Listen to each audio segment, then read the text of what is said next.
The first breath Hana Kuroda took in Ashbrook felt heavier than she expected. Cleaner, yes, but too quiet, as if the mountains that ring the town were holding their breath, watching her with ancient, silent eyes. She stood in front of Ashbrook High School just before the first bell, clutching the strap of her canvas backpack like a lifeline. Her dark hair was pulled back loosely, soft strands framing a face unreadable to most. A storm lived behind her calm gaze, but few would ever guess it. At 16, Hana had mastered invisibility, not out of fear, but out of design.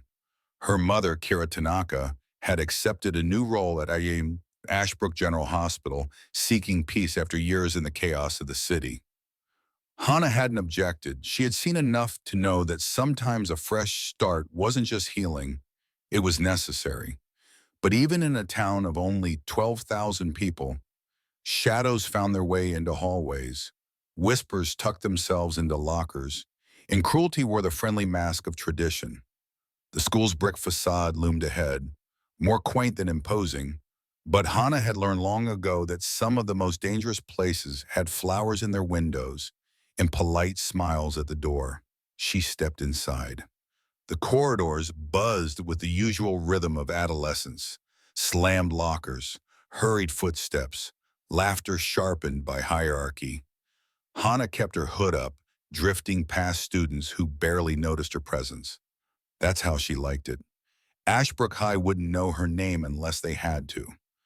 The homeroom teacher introduced her briefly, Hana Kuroda, recently from Seattle, then pointed her toward an empty desk. A few heads turned. One boy in particular held her gaze half a second longer than necessary, a smirk curling at his lips like he already had a story written for her.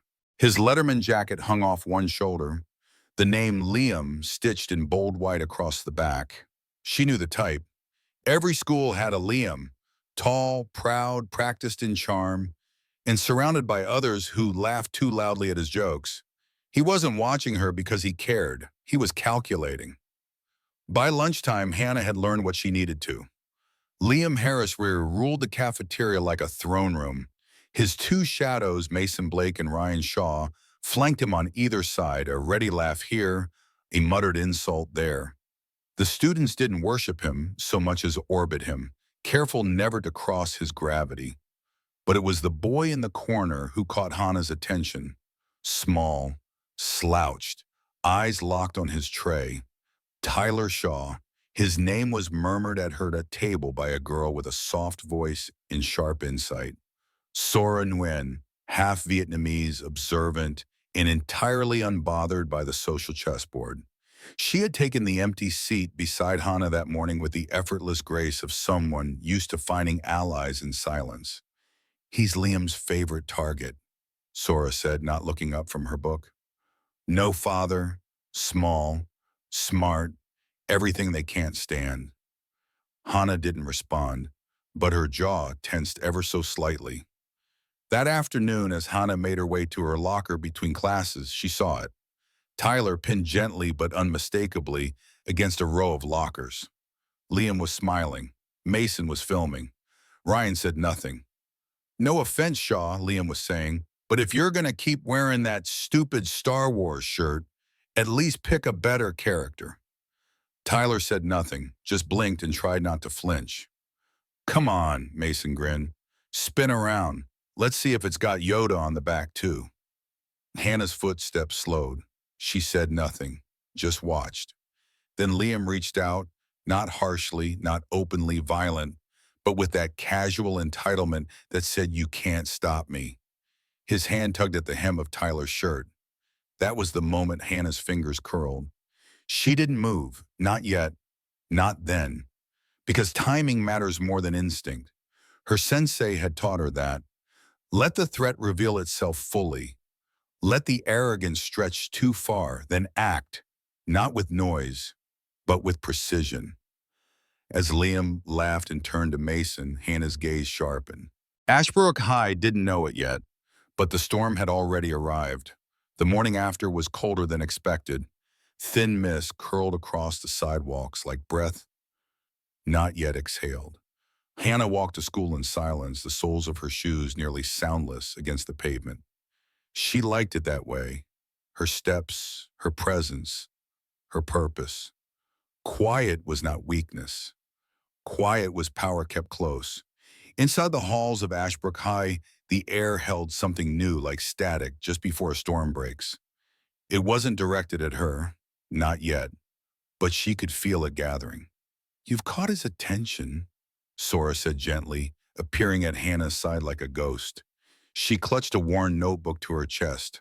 Her eyes, always thoughtful, flicked toward the group by the lockers. "Liam doesn't like attention he didn't manufacture." Hana didn't look. She was still mastering the art of existing without reacting. "What exactly did I do?" she asked softly. "You didn't laugh," Sora replied, "and you looked him in the eye. That's 2 strikes already." In most places, those weren't crimes, but in Ashbrook, where controls passed through smirks and silence, that counted as open defiance. Hana turned to face her locker. "In the 3rd strike," Sora hesitated, standing still when others bow. The conversation would have ended there if not for what came next. During lunch, Tyler wasn't in his usual corner. His absence wasn't loud, but it was noticed. The table near the vending machine stood empty, his seat tucked in neatly as if he'd never arrived at all. Hana scanned the cafeteria. Liam sat where he always did, flanked by Mason and Ryan, laughing too loudly about something that probably wasn't funny. And then Hana saw it. Tyler outside in the courtyard, back pressed against the cold brick wall behind the science wing. Alone. His backpack was at his feet. She rose. "Shh, don't," Sora said quickly, her voice low but urgent. "He's fine. He always is. Don't make it worse." "I'm not," Hana replied. "I'm just walking." But her eyes didn't lie. Sora sighed, defeated, and reached for her apple. Outside, Hannah found Tyler gripping the straps of his backpack like a lifeline. His face was calm, but his hands trembled, just enough for her to see it. He didn't speak when she approached, just offered a hollow smile. "Is this your quiet place?" she asked gently. He nodded. "Quieter than in there." Hana sat beside him on the low stone bench. They didn't speak for a while. The breeze rustled the last of the golden autumn leaves along the concrete. "They said I recorded them," Tyler said eventually. "I didn't. I don't even have video on my phone, but Mason said it loud enough in the hallway, and now everyone thinks I'm some kind of snitch." Hana didn't reply. She simply listened. "I think they're planning something," he continued. "I heard Mason say they're going to make sure I understand my place." She looked at him, steady and calm. "And do you?" Tyler blinked. "Do I what?" "Understand your place." He gave a weak smile. "Yeah, bottom of the food chain." Hana turned toward the courtyard, eyes narrowing slightly. "I don't believe in food chains. Just people who forgot they're not animals." Back inside, as she walked toward her final class, Hana heard it. Her name. Not shouted, not whispered. Just spoken, casually, like a coin dropped into a fountain. "She's the new girl, right? Hana? Something?" "She's the one who stared Liam down." "That won't end, Stanley Tam." She kept walking. "If you stop every time someone names you, you'll never reach your own story." But she knew now. The ripples had started. She hadn't done anything yet, not really, but in Ashbrook, the expectation of resistance was more dangerous than resistance itself. As she passed the hallway outside the gym, she heard a voice, low, confident, laced with amusement. "She's cute when she's serious," Liam said. "I think it's time we welcome her properly." Hana didn't turn around. She didn't need to. The storm was already watching, and it was waiting for her answer. Friday morning arrived with the deceptive calm. The sky was cloudless. Crystalline blue stretched over Ashbrook like an open secret. Birds chirped with unbothered insistence.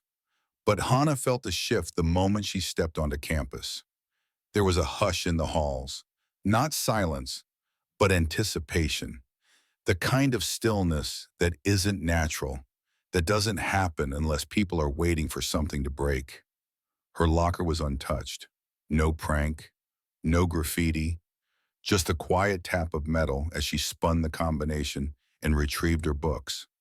But she could feel it, a pattern of glances, conversations that stopped a second too soon when she passed. Eyes that watched not with curiosity, but calculation. The ambush came mid-morning, not fists, not words. Worse, it was a theater. During the break before third period, Hana was walking past the central courtyard when she heard her name, not shouted, not whispered, sung. Hana Kuroda! Mason Blake called out from the far end of the open corridor, his tone mocking, theatrical. Ashbrook's very own ninja girl. Laughter, not from everyone, but from enough. Hana didn't stop. Hey, another voice rang out. Liam's, clear, sharp, loud enough for everyone nearby to hear. Aren't you going to say good morning to your new welcoming committee? That was when she saw them. Three boys, Mason, Ryan, and someone she didn't recognize, were standing by the corner where the hallway narrowed. One of them held something in his hand. A phone. Another had a folded paper hat. Ridiculous. Childish. The implication was worse. As she neared, they stepped into her path. Liam leaned against the far wall, watching. Just a bit of fun, he said with a smile that didn't reach his eyes. We wanted to welcome you in the Ashbrook way. A little school spirit, you know? Hana's gaze flicked briefly to the crowd forming around them. Students pretended to check their phones to tie their shoelaces. Anything to avoid eye contact and accountability. Her voice, when it came, was low but unwavering. Move. Mason grinned. Say please. She tilted her head just slightly. I did. Liam's smile faltered. Just for a second. She thinks she's special, Ryan muttered, because she can stare people down. But that's not how things work here. Hana glanced toward the exit. Could she walk away? Maybe. But the corridor was bottlenecked and the crowd was closing in. A scene was being crafted around her. They weren't interested in words. They wanted to provoke, to push, to humiliate. One of the boys reached out, casual, almost lazy, and tugged lightly at the strap of her backpack. Wrong move. Hana turned. In one fluid motion, she stepped forward, twisted, and removed his hand from her bag without violence. Only precision. A simple lock at the wrist, guiding his momentum off balance. The boy stumbled back, more startled than hurt. Gasps rippled through the hallway like wind in tall grass. Liam straightened from the wall. That's enough, he said. His tone was different now. Not angry, calculating. You've made your point, Hana replied. She didn't raise her voice. She didn't need to. But the hallway heard her anyway. A teacher appeared at the far end just in time to see the crowd break apart like spilled marbles. Liam and his crew melted away, all smiles and shrugs. Innocent. Just playing around. The teacher called after them, but no one stopped. Hana stood alone, the focus of 100 half-curious, half-afraid stares. Sora found her 5 minutes later, standing by the vending machines. They're escalating, she said simply. Hana nodded. I know. You're scaring them, Sora added, and boys like Liam don't respond well to fear. They shouldn't be scared, Hana replied, eyes fixed on a spot beyond the courtyard window. They should be ashamed. Sora didn't argue, but she knew better than anyone. Ashbrook wasn't built to feel shame, only to punish those who dared to make it feel uncomfortable. And Hana Kuroda had just crossed a line that Liam Harris never let anyone cross without consequence. It wasn't fear that kept Hana awake that night.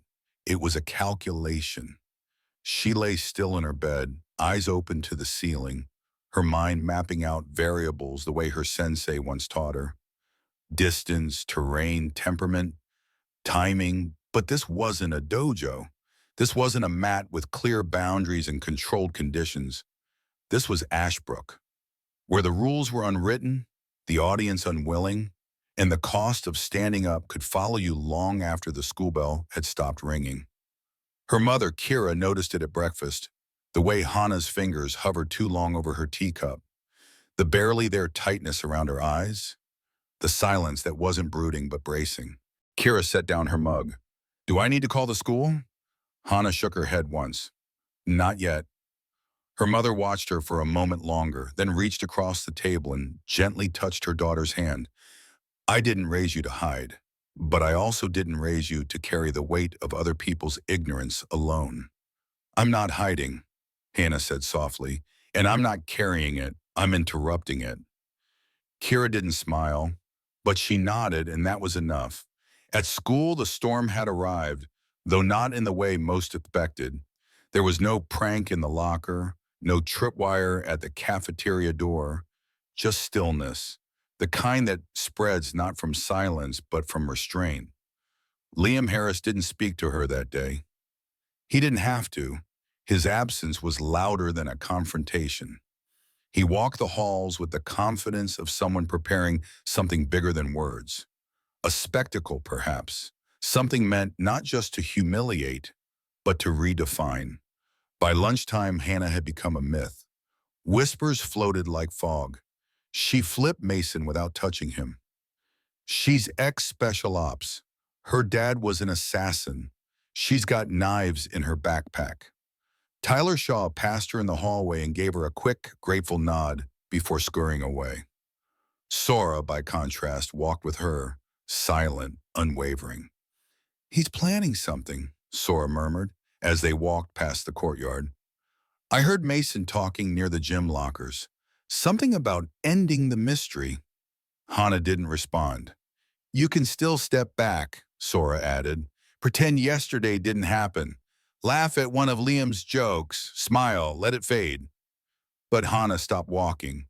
She looked Sora in the eyes, not defiant, not angry, just steady. "I've done the pretending," she said. "That's how they win. They don't need your voice, just your silence." Sora held her gaze for a long moment, then sighed. "Just make sure if you break the rules, you do it beautifully." After school, Hana stayed late to speak with Mrs. Kimura, the literature teacher who seemed to see more than she said. They talked about Baldwin, about courage, about the quiet between revolutions. And when Hana finally left, the halls were mostly empty, except for the voice that greeted her just outside the main building. "Evening, Portland." She turned. Liam stood beneath the old sycamore tree near the bike rack, arms crossed, with that same smile that had broken dozens before her. Hana met it with silence. "You've made quite the impression," he said. "But impressions fade. Legacies, they require clarity." She didn't move. Liam stepped in closer. "Tomorrow, after school, behind the gym, you and me, no crowd, no teachers, just clarity." She tilted her head slightly. "In what exactly do you want to clarify?" "That you're not untouchable." Her voice was a whisper, but it carried. "I never said I was." Liam leaned in, eyes sharp now. "No, but you made us feel like you might be an MC, and that's dangerous." For the first time, Hannah smiled. "But dangerous," she said, "as someone who thinks they're never wrong." He stepped back. She turned away. And as she walked toward the sidewalk, beneath the deepening sky of Ashbrook, she knew tomorrow would not be about proving she could fight. It would be about proving that they should never have made her choose to. The afternoon light slanted low through the trees behind Ashbrook High, casting long golden shadows across the cracked pavement. The area behind the gym was mostly forgotten, half storage lot, half ghost town of rusted goalposts and worn-out bleachers. But today it had witnesses. They didn't form a crowd, not yet. Just clusters, pairs of students leaning casually against the fence, backpacks slung over one shoulder, pretending not to be there for a fight. Phones at the ready, smiles are thin and sharp. Hana stepped into the clearing exactly on time. She wasn't wearing anything special, just black jeans, sneakers, and a fitted jacket. But there was a stillness about her, like a candle that refuses to flicker in the wind. She didn't scan the faces. She didn't need to. All she watched was Liam. He stood across from her, stretching his neck, cracking his knuckles. His Letterman jacket was gone, replaced by a plain white tee that showed his build clearly, strong, fast, and furious. He raised his eyebrows. No last words? Hannah didn't answer. He stepped forward, confident. You know, I used to think strength was about fear, about owning a room before you even walk in. But you didn't flinch. That bothers me. That's not strength, Hannah replied quietly. That's performance. Liam's face darkened. We'll see. He lunged, fast, powerful, predictable. Hannah sidestepped, not dramatically, not flashily. She simply wasn't where he expected her to be. One hand brushed his shoulder as he passed, a gentle redirection, not a strike. The crowd leaned in. Liam turned, annoyed now. You gonna dance the whole time? No, she said. He came again, this time lower, aiming for her center of gravity. But Hana dropped back, caught his wrist, and spun, his own momentum propelling him forward, off balance. He stumbled. Gasps. Not pain. Not humiliation. Just surprise. Like watching the laws of physics rewritten. He rose fast and came at her again, fists flying. This time, Hana moved faster. A parry, a shift, a sweep, and then silence while Liam was on the ground, breathless. She hadn't struck him. Not once, but he was down. And everyone saw it. Hana didn't press the advantage. She didn't raise her fists. She just stood there, calm and composed, as Liam looked up at her, confused, furious, and suddenly small. She offered him her hand. A hush spread across the clearing. Liam stared at it for a long moment, then took it. She helped him up. He leaned in and whispered, "What do you want from me?" Hannah's answer was clear. Nothing, I just wanted it to stop. And it did. That Monday, students noticed something different. The hallway where Liam used to hold court felt lighter. He still walked tall, but not to intimidate. Mason had grown quieter. Ryan now sat with different people.